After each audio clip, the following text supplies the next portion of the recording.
1008 ജപിക്കാനായിട്ട് കൂടി വന്ന് 5 മിനിറ്റ്. ഗണപതിക്ക് ഏറ്റവും ഇഷ്ടപ്പെട്ട മൂലമന്ത്രം എല്ലാ ആഗ്രഹങ്ങൾക്കും വേണ്ടി നമുക്ക് ജപിക്കാവുന്നതാണ്. എഴുതി വെച്ച് പഠിക്കാം. നമസ്കാരം. കൈപ്പേശ്ശേരി ഗോവിന്ദമ്പതി. നമ്മുടെ ഭൗതിക ജീവിതത്തിൽ, സാധാരണ ജീവിതത്തിൽ നമ്മൾ പലപ്പോഴും വളരെ പ്രതീക്ഷയോടെ പല കാര്യങ്ങളും ചെയ്ത് മുന്നോട്ട് പോയി അവസാന നിമിഷം അത് തടസ്സം വരിക, നടക്കാതെ പോവുക. നമുക്ക് ഭയങ്കര വിഷമാവും അല്ലേ? ഭയങ്കര സങ്കടമാവും. കുറെ ഓടി അതിൻ്റെ പുറകിൽ ഇത് നടന്നില്ല. ഒത്തിരി പേര്, ഒരുപാട് പേര് പറയാറുണ്ട്. ചിലപ്പോൾ എന്താണെന്ന് വെച്ചാൽ ചില സമയങ്ങളിൽ നമ്മുടെ ജീവിതത്തിൽ നമ്മൾ ഇറങ്ങുമ്പോൾ മുഴുവൻ തടസ്സങ്ങളാണ്. ഈ തടസ്സം ഒന്ന് കവച്ചു വെച്ചിട്ട് വേണമല്ലോ, അതൊന്ന് കഴിഞ്ഞിട്ട് വേണമല്ലോ കാര്യം നടക്കാൻ. അങ്ങനെ തൊടുന്നതെല്ലാം തടസ്സം. ഇന്നെന്നുള്ളത് നാളെ, നാളെ എന്നുള്ള മറ്റന്നാൾ, മറ്റന്നാൾ അതിൻ്റെ പിറ്റേ ദിവസം, അങ്ങനെ തടസ്സം. ഈ ശരീരമൊക്കെ അധിക സ്വാധീനമുള്ളവർക്ക് മടിയുണ്ട്. നല്ല മടിയനാവുക, ഒന്നും ചെയ്യാൻ പറ്റാതിരിക്കുക, ഇങ്ങനെ ഇരിക്കുക. അങ്ങനെയുള്ളവർ, അങ്ങനെയൊക്കെ ഉള്ളവരുണ്ട്. ഇപ്പോൾ ഒരു ഒഫീഷ്യൽ പേപ്പറൊക്കെ അയച്ചു, അതൊക്കെ ഇപ്പോൾ ഗവൺമെന്റിന് ഒരു മിനിസ്ട്രിക്കാണ് ഒക്കെ അവിടേക്ക് എത്തി. അവിടുന്ന് ഇങ്ങോട്ട് റിപ്ലൈ ഇല്ല, തടസ്സമായി. നമ്മളിങ്ങനെ വെയിറ്റ് ചെയ്തിരിക്കുക.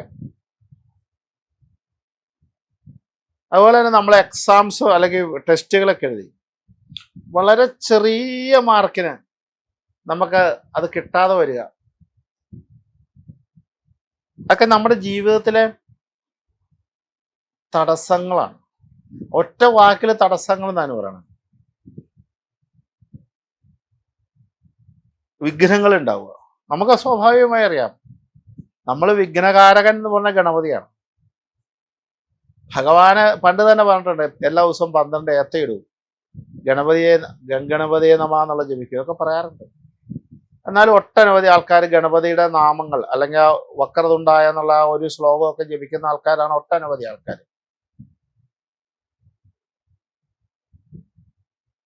പക്ഷേ ഇങ്ങനെ നിരന്തരമായി നിൽക്കുന്ന തടസ്സങ്ങളിൽ നമ്മൾ ജീവിക്കുകയാണെങ്കിൽ,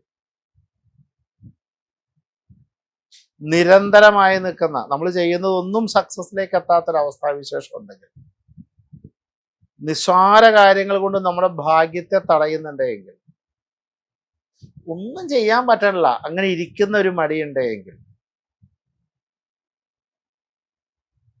നമ്മൾ ശ്രദ്ധിക്കണം. അതിന് നമുക്ക് ചെയ്യാനുണ്ട്.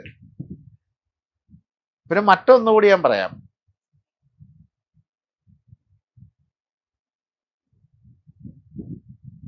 നമുക്കിപ്പോൾ ഒരു പനി പിടിച്ചു, വൈറൽ ഫീവർ വന്നു.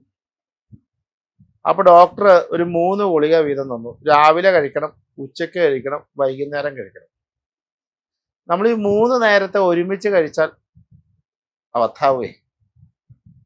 3 സമയത്ത് തന്നെ കഴിക്കണം. അത് 3 ദിവസമായിരിക്കും. അങ്ങനെ കഴിക്കുമ്പോഴേ അസുഖം മാറണേ.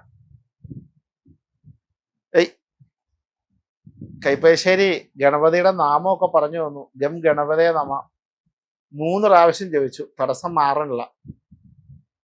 അങ്ങനെ ഇരുന്നിട്ട് കാര്യമില്ല.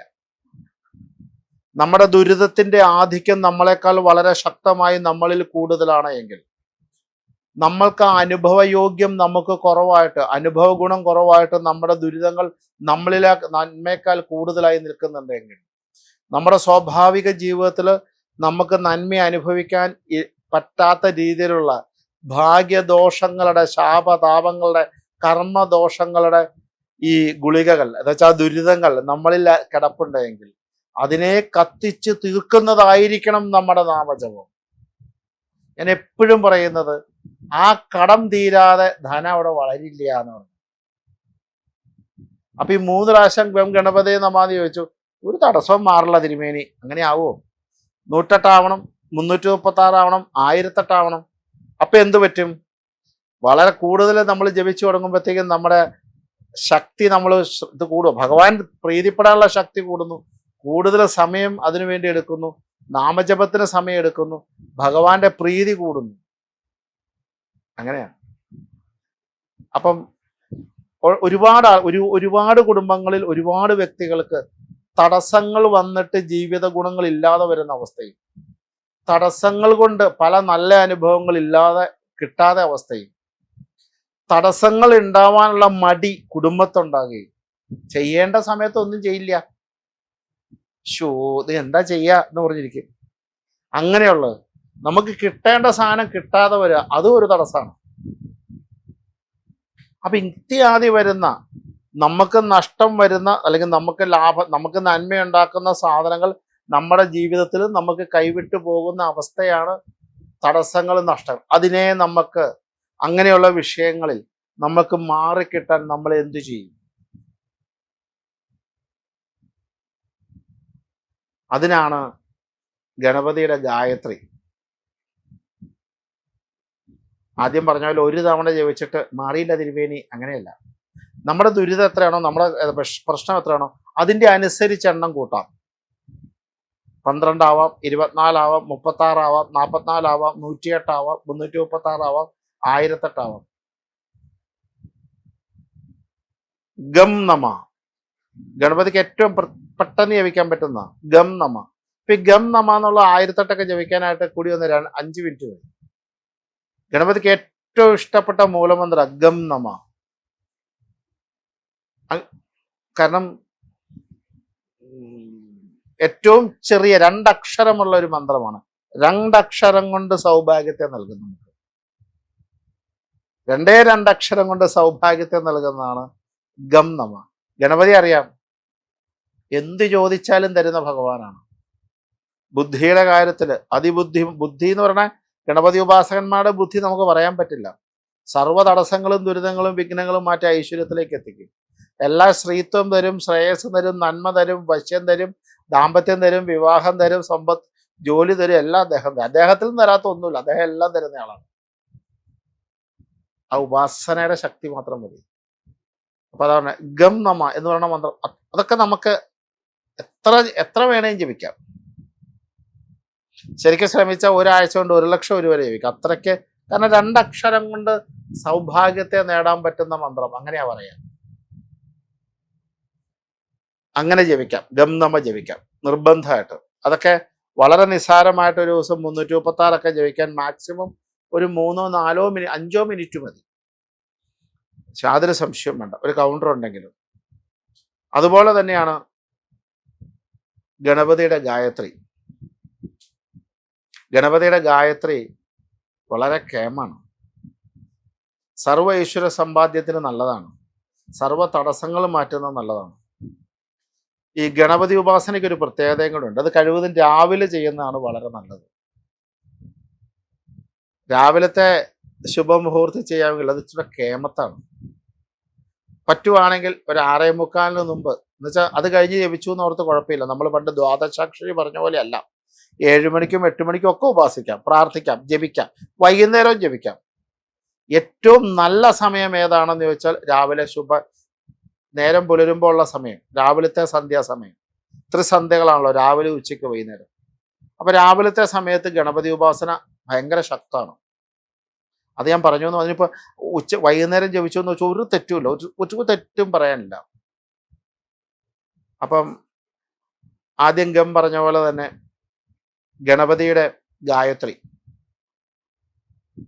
ഗണപതി ഗായത്രി ഒന്നു മാത്രമല്ല, ഒരുപാട് കാര്യങ്ങൾക്ക് നല്ലതാണ്. ഒരുപാട് പ്രശ്നങ്ങളെ ഇല്ലാണ്ടാക്കുന്നതാണ്. നമുക്കെതിരായ ചിന്തകള്, ബുദ്ധികള്, പ്രവൃത്തികൾ ഇല്ലാണ്ടാക്കാൻ നല്ലതാണ് ഗണപതി.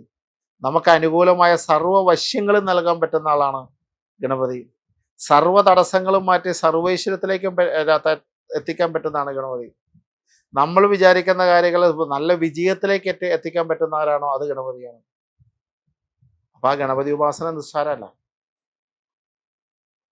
അപ്പൊ അതുകൊണ്ട് തന്നെ ആദ്യം പറഞ്ഞതിൻ്റെ കൂടെ ഈ ഗായത്രി ഒന്ന് എഴുതി വെക്കാൻ നല്ലതാണ്, പഠിക്കുന്നത് നല്ലതാണ്, ജപിക്കുന്നത് നല്ലതാണ്. എഴുതി വെച്ചോ. ഏകദന്തായ വിദ്മഹേ വക്രതുണ്ടായ ധീമഹി തന്നോ ദന്തി പ്രചോദയാത് ഏകദന്തായ വിദ്മഹേ വക്രതുണ്ടായ ധീമഹി തന്നോ ദന്തി പ്രചോദയാത്. വളരെ വളരെ വളരെ സിമ്പിളാണ്, വളരെ സിമ്പിളായ മന്ത്രമാണ്, പെട്ടെന്ന് പഠിക്കാൻ പറ്റുന്നതാണ്, അതിഗംഭീരാണ്. ഈ രണ്ട് കാര്യങ്ങളും ഒന്ന് ഓർത്ത് വെച്ചോളൂ.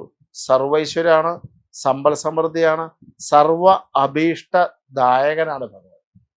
അതുകൊണ്ട് എല്ലാ ആഗ്രഹങ്ങൾക്കും വേണ്ടി നമുക്ക് ജപിക്കാവുന്നതാണ്. എഴുതി വെച്ച് പഠിക്കാം. നമസ്കാരം. ഗോവിന്ദ.